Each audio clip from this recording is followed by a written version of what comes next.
You are listening to track 13, There Are No Last Chances. Hey, creatives. I'm C. Jordan Blacera, and welcome to the Whispering Worth to the World podcast. I'm a master certified life and artist coach who specializes in working with creatives. This is where I share what I would tell my younger self if I could, what I've learned about the art of being human, about our inherent divine equality, and how it all relates to navigating our creative expression in the world.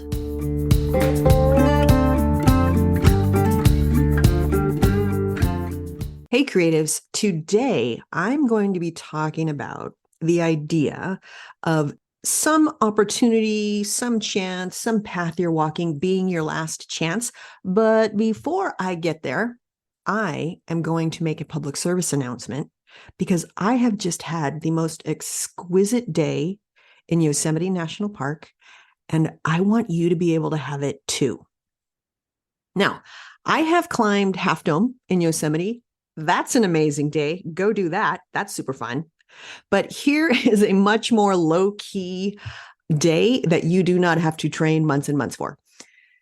So go to the south entrance, enter the park, and right after the hut, you'll make a right and you will be at the Mariposa Grove of sequoias.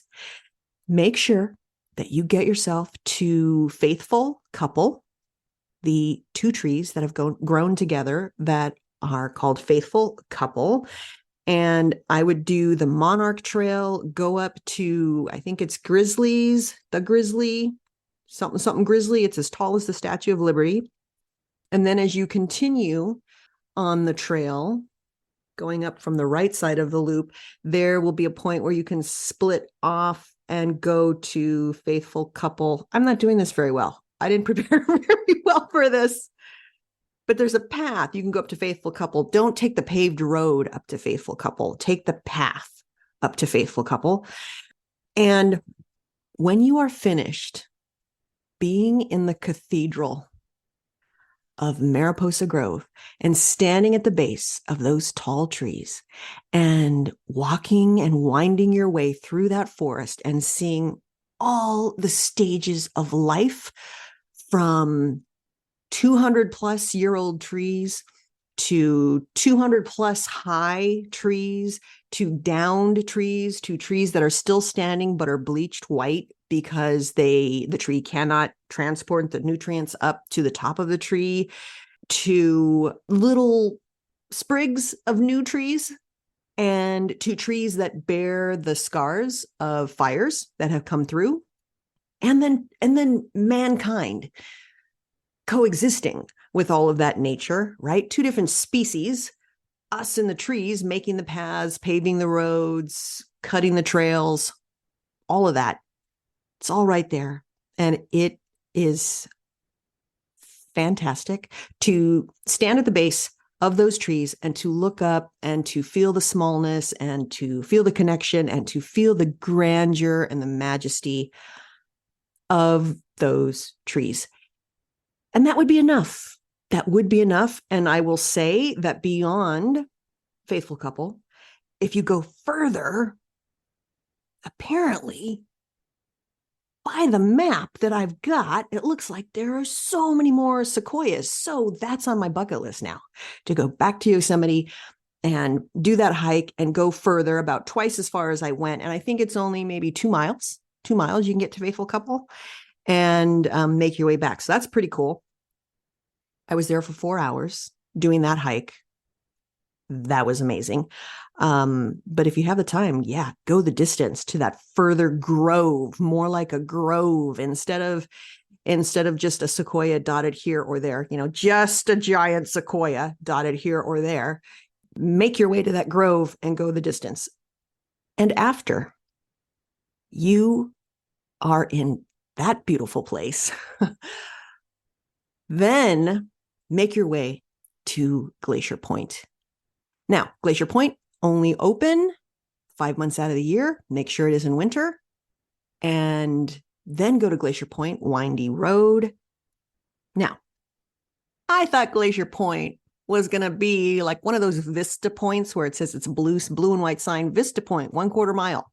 And you pull over and it's amazing. And you pull out your camera and you take a picture. That's what I thought Vista Point was going to be. I'm sorry, Glacier Point. But no, Glacier Point. Holy moly. Glacier Point is a place where you can stand and look out across the valley of Yosemite at eye level, and you're looking eye level at Half Dome.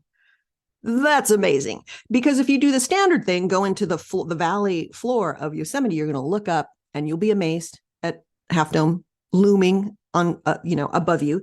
But from this point, from Glacier Point, you will see 3 waterfalls in one view, in one panoramic view. You will see Half Dome. And you'll see something I think it's called the Royal Arches. You can look down and you're getting this eagle eye view. You can look down at the floor of Yosemite Valley and you can see the river that snakes through the valley. And you can see the Ahwahnee Hotel, which is glorious and majestic, but just this looks like a tiny little Monopoly hotel down there on the valley floor. And that is one spectacular view. And in addition, the juxtaposition from in the morning, standing at the base of these giant trees and feeling so small, and now going up and getting at Glacier Point, the eagle eye view, and looking out over this granite landscape, it is like a Grand Canyon moment for those of you who have been to the Grand Canyon. It's spectacular. So that is one day in Yosemite, and I would put that on your bucket list. Go to the Mariposa Grove and then to Glacier Point during those 5 months that Glacier Point is open, and have yourself a damn good time in the sacred cathedral of nature. And that is Yosemite National Park. Okay. Y'all just had to know that. You had to know that that day was possible in California. Get yourself there. All right. So on to there are no last chances. I am a fan, don't judge, of shows like The Voice, American Idol, Project Runway, these competition shows where there are creative people pursuing their dreams under stressful circumstances. And I love watching that humanity. And in a lot of cases, season after season, someone will say, this is my last chance. This chance to be on The Voice, this chance to be on American Idol, this chance at Project Runway. This is my last chance. And what I do is I coach them from my couch in my living room. And I'm screaming at them in my brain, do not ever tell yourself this is the last chance. What an awful thing to tell yourself. Okay? Because I think just by making that statement, you're limiting all the forces that might come to your aid if you weren't believing this is my last chance. You're blinding yourself. You're willfully, voluntarily opting into blindness as to all the other opportunities, all the other chances, all the other options or paths that might be available to you. And you are telling yourself, and thus making it so, this is the one and only way for me to reach my dream. And it's the last available chance. I'm going to have it this way. And there are no other ways for my dream to come true. And I don't think that's ever helpful for a creative person to tell themselves. So here's the first point I want to make about that. Point number 1, there are no last chances. What if there aren't any last chances, definitive, absolute last chances? Consider that there are many chances. There's so many possibilities. Things can change in an instant. You've got your innovation. You've got ideas. You've got your imagination. You've got what you can invent, what you can discover, something that you may not be aware of right now, a completely new way of doing something. There could be happenstance, serendipity, so many different things, something you've never considered, and that chances don't that chances don't run out. They're not limited. You just stop taking chances. That's what happens. You stop taking chances. You stop availing yourself of options, or you block your ideas of what other chances, paths, opportunities there might be. Okay. So simple analogy would be, let's say you were intending to take a train at 3:00 and you got there late or it left the station early. So maybe you're going to take the 5 o'clock instead. You thought you were going to be on the 3 o'clock, but hey, wait around for 2 hours. You're going to get there late. You're going to get there on the 5 o'clock train. Or you start walking, you start hitchhiking, you catch a plane, you call for a helicopter, you take a boat, you call a friend, call an Uber. There are other ways. You thought the 3 o'clock train was your last chance. And if you believe that, when you get to the station and the train is not there, well, that was your last chance, right? Take your ball and go home.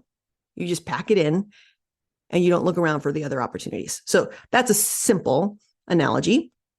And I also want to tell you about something that happened in the Create Anyway Collective, the CAC, the program that I co-founded for visual artists, where we were talking to an artist, and this artist had said, "This is my last chance." This artist had expressed that idea.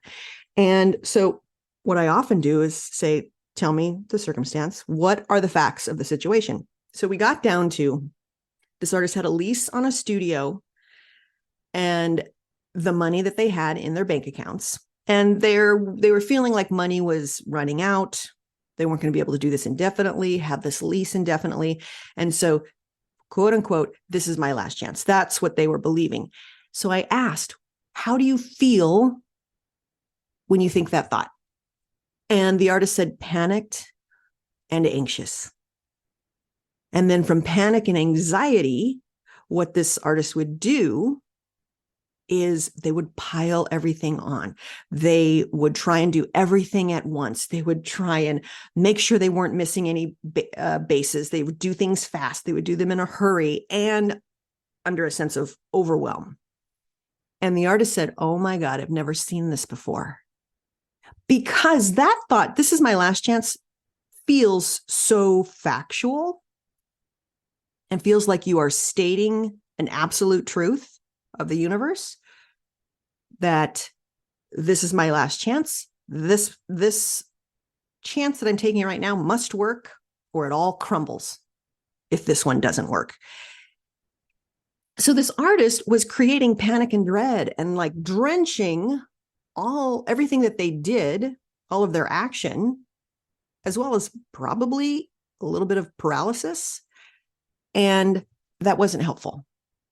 So I took a moment with that artist to show, reveal, shine a light on what that thought, not that fact, that thought, this is my last chance, was producing, which is panic and dread.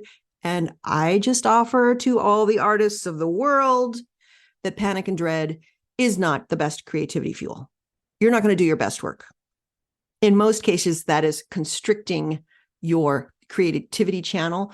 And as a singer, where the vocal cords, I mean, the space in your throat to produce a note and to sing, it's so small that if I am feeling panic and anxiety, I'm probably not going to sing my best. These are like very sensitive chords, and I got to flow air through and all the things in this very small space, and panic and anxiety are not that useful to me singing my best.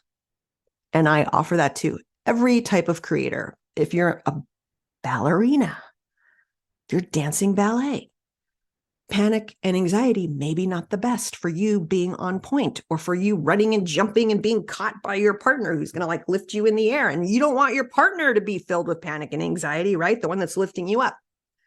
Okay, so this artist agreed with me that thought, this is my last chance, was not useful to their creativity and to the life that they wanted to create. So I asked, what thought might you like to have about that instead? That lease and that amount of money that you have in the bank, what would serve your creativity more?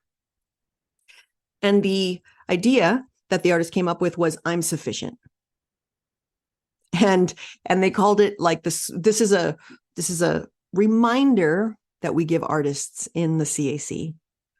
You are sufficient as is, and nothing you create is going to reduce your sufficiency by 1 degree or 1 percentage point, and it's not going to increase it by 1 degree or 1 percentage point. It's not going to affect your sufficiency, your worth, your wholeness one damn bit. So the artist remembered, okay, I'm sufficient, and thought of it like the Swiss Army knife of thoughts, right? I'm sufficient. It can, when you just wrap your brain around it, drain out a lot of drama when you remember your essential sufficiency. So I said, do you believe that thought? I'm sufficient. The thought that they came up with, do you believe that thought? It's good to know if you do or you don't. And they said, sometimes I can believe it. So I offered, I'm learning to believe I'm sufficient. I'm open to believing I'm sufficient. I am claiming more of my inherent sufficiency every day. And which of those feels best to you, artist? And the one they chose was, I'm open to believing that I'm sufficient. And I asked if there was any kickback to that thought or any bitter aftertaste in their kind of energy field to that. And they said, no, I love that. Okay, I'm open to believing I'm sufficient. And the way that they felt when they thought that thought was curious, open, and willing. And I said, okay, so from that feeling, how does that affect your creative action? To which they said, I can experiment, or I can risk, and I can show up as myself. Amazing. Better than panic and anxiety, right? Are you with me? So then I said, okay, great. When you step up to that easel in your studio, how from being open to believing that you're sufficient and feeling willing, how do you approach the piece on that easel? And the artist said, well, that's a little funny now that you've put art making into the component, right? We've gone from the lease to the actual art making process. That has changed the way I feel about the whole thing. And there was some kickback. So then we dove in a little bit further and they said, I said, okay, so standing at the easel, what would serve you? How do you want to feel standing at the easel? And they wanted to feel accessible and like they could reach for their creativity, reach for their ideas, reach for what they were wanting to say or reveal or create with their work. And I said, all right, what thought might help you access a feeling of being accessible? And what they came up with was, I'm willing to learn.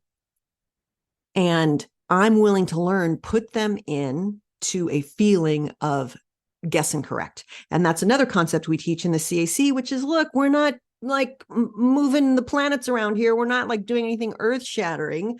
We're just guessing. We're guessing at our next creative step. And when you take that step, right, when you work for an hour on your painting, now you try something and then you just adjust, you correct. If the arm's too long, shorten up the arm. If the neck's too thick, you thin up the neck. If the head's too big, make the head a little bit smaller. Right? We're just guessing and correcting. We're just doing some trial and error here. And I told this person, I said, I'm willing to learn could be a workhorse thought for you. And that we don't have to have glorious thoughts like, I am the most abundant vessel in the universe. It doesn't have to be one of these like mantras that we've all heard, right? I'm an abundant vessel for the spirit. No, we can have a blue collar workhorse thought like, I'm willing to learn. That can get you through a lot. So for me, one of my workhorse thoughts is, there's something I know as a coach that can help my client. And that thought has been working for me for 13 years. When I first came out of my training as a coach and I had my first clients, that thought calmed me down. That thought calmed me down. And I needed some calming down during that transition. And there have been so many situations where I'm going into a coaching situation or a particular client or a particular container, or I'm doing something new and different and taking a risk and being courageous. And that thought, there's something I know as a coach that will help my client, calms me down. And I figure that in the vast, like all this brainy matter that I have in my brain, that there's going to be some thing that I can find that will help the person, whatever they're presenting with in front of me.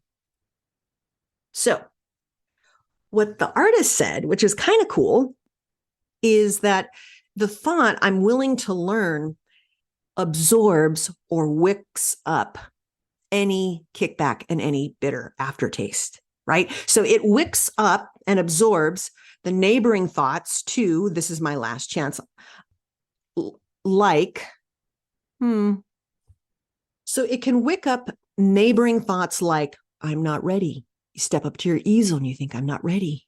I don't know how it's going to turn out. I don't want to waste materials. I don't want this to be a waste of my time. What if people don't like this? What if I can't do what I see in my head? I'm willing to learn can absorb that, can wick it up.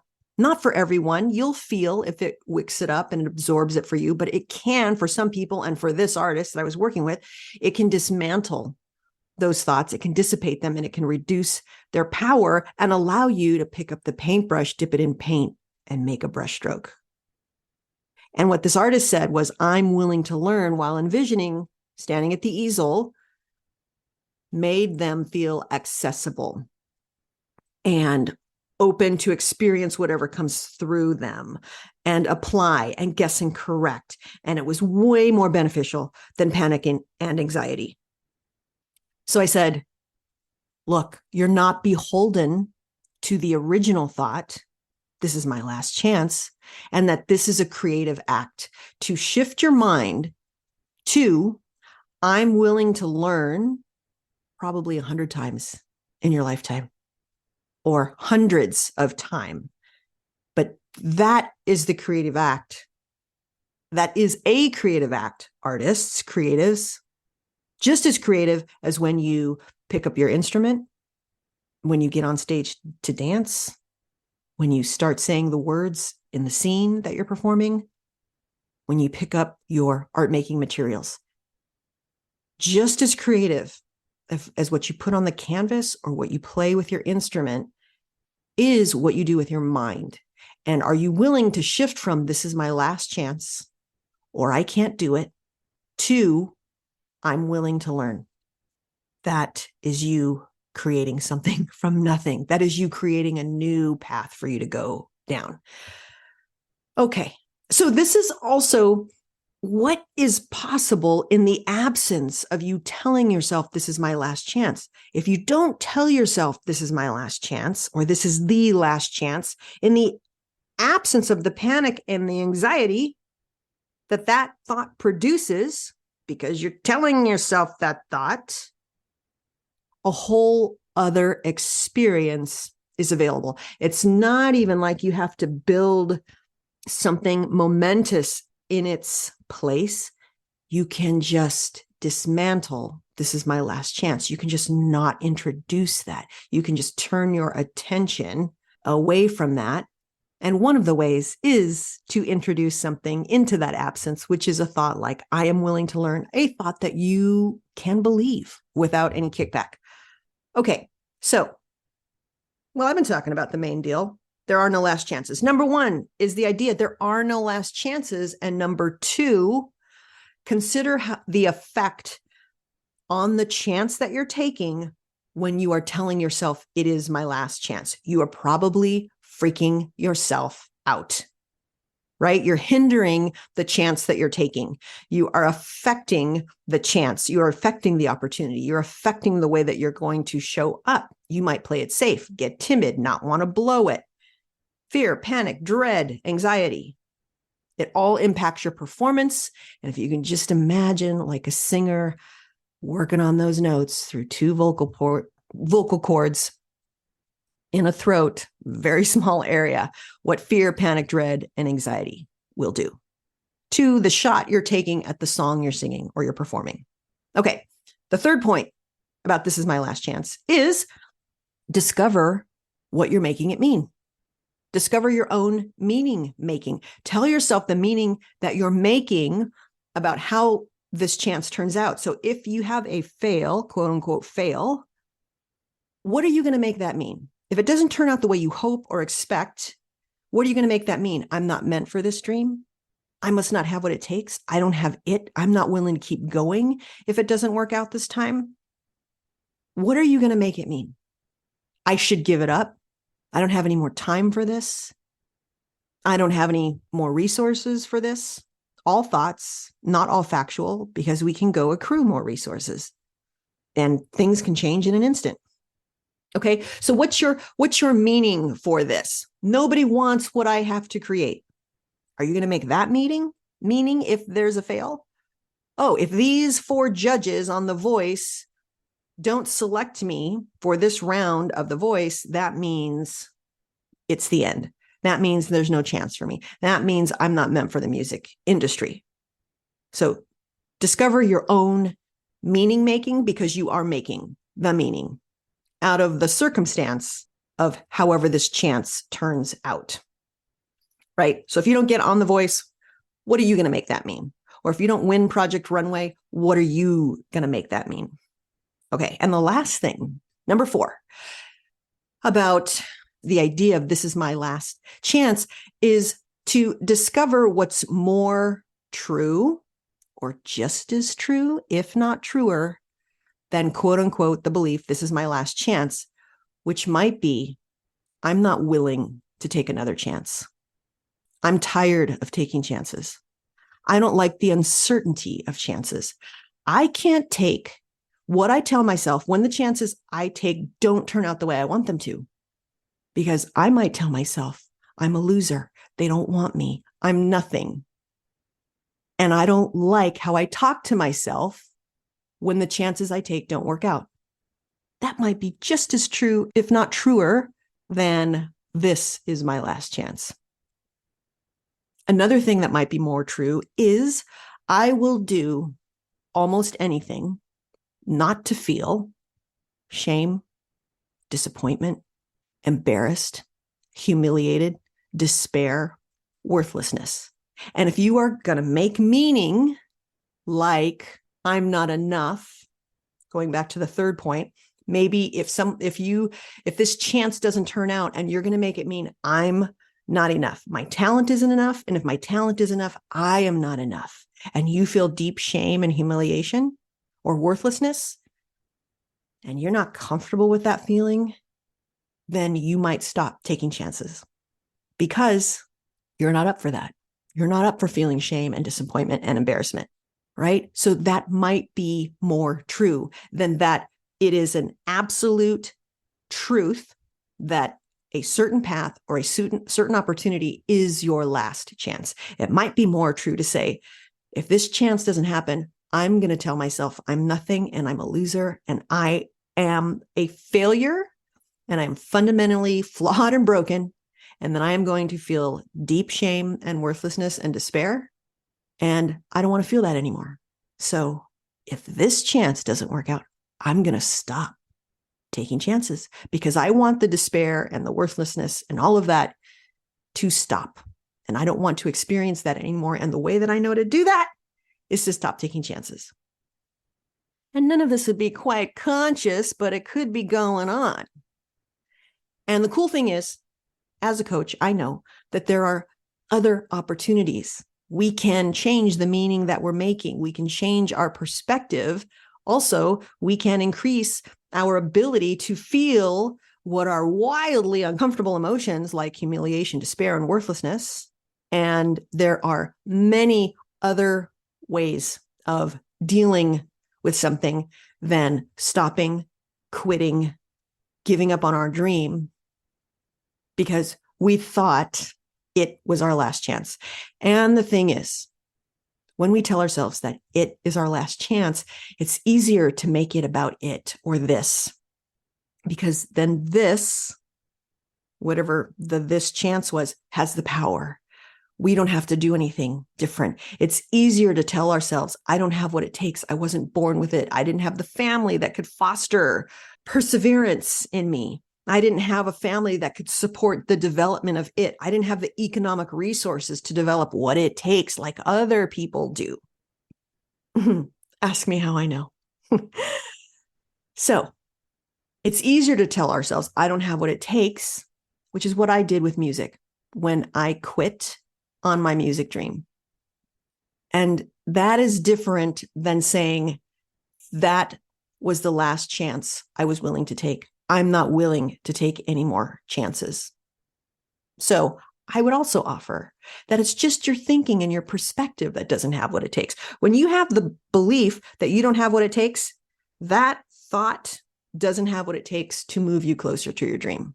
And there are so many other ways of looking at it. I'm willing to learn. There are an infinite number of chances. I can keep taking chances. I can keep adjusting. I can try something different. Oh, A didn't work. I'll try B. B didn't work. I'll try C. I'm willing to keep going. But this is my last chance is one debilitating, creativity blocking, dream stealing perspective. So if you are a creator with a dream, I wouldn't put all my eggs in that basket. This is my last chance. So let me recap. Number one, there are no last chances. You just decide to stop taking chances. There are an infinite number of chances. What if that were the case? Number two, consider how you affect the chances that you do take when you believe it's your last chance. Are you constricting your creativity channel? Are you producing fear, panic, dread, and anxiety, which are not high quality creative fuel? Number three, discover your own meaning making. If this chance doesn't work out, what are you going to make that mean? And is that the meaning, if you're deciding on purpose, the meaning that you want to make? Maybe you just want to make it mean, oh, it didn't happen that time. That attempt didn't turn out the way that I hoped. I can do another attempt and another one after that and another one after that. Number four, discover what's more true than, quote unquote, this is my last chance. Like, I'm not willing to take another chance, or I'm super uncomfortable with negative emotion, or what we call negative emotion, and I don't want to feel that.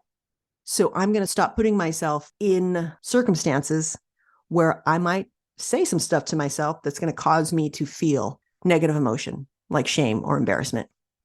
And when you tell yourself that, then you can do alternatives like becoming more comfortable with this human experience, which sometimes includes feelings like humiliation and embarrassment and shame. I can get more comfortable with that and just letting it pass through. Like a wave in the ocean, it will ebb and it will flow, and it's not a big deal. Shame is not a big deal, the experience of shame. And I can work on my resilience, my perseverance, something like that. All right. So that's what I have to say about this is my last chance. I don't think it's helpful. So I wouldn't tell that to myself if I was a creator with a dream, which I am. So I don't. See you next time. Hey, creatives, want to learn more? Go to www.createanyway.today/about.